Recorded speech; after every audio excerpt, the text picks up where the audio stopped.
Personal prophetic dream, April 16th, 2025. Yeah, I hope the Lord bring this dream back to me. I was walking around in this huge building. Apparently it was a Las Vegas casino. Um and I was all alone for most of it. And I remember I ran into some dude and it's funny because he and I were going to be talking. But he's like, "Well, I got to go to the restroom," and I did what I think most straight dudes would do. Like, okay, well, I'll wait for you out here. I remember in the gay scene, like dudes behave more like women. Like they'll be in the restroom chatting and all that stuff. I mean, that's just how we do things. But I thought that was funny. Um, I ended up running into a friend of mine's who, when I was going to school, I did not graduate, but he uh,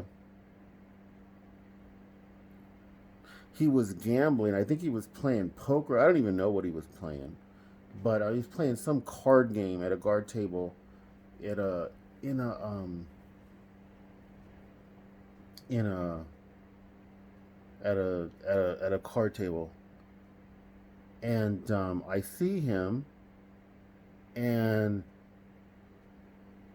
he's the age when he and I were roommates. He did age, but I aged, I think. And he recognized me. He acknowledged me. He lets me stand at his table. I think this guy had a issue with gambling. I know he had an issue with drugs and alcohol. So anyway, I'm trying to remember. Did he have an issue with gambling too? I think he did. Well, in the dream, I confront him. I'm like, kind of in a loving way.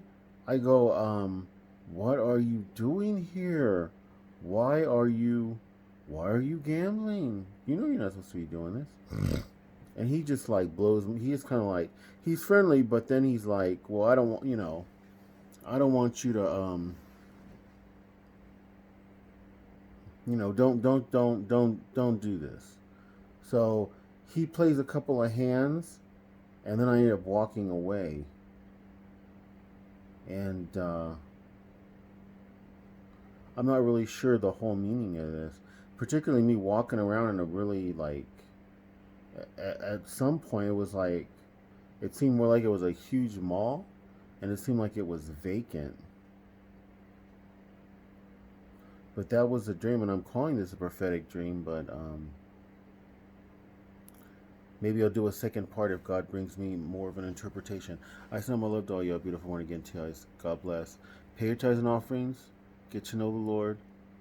Tithe your time to the Lord as well in prayer and reading your word. And with your offerings, make sure it helps the poor. God bless.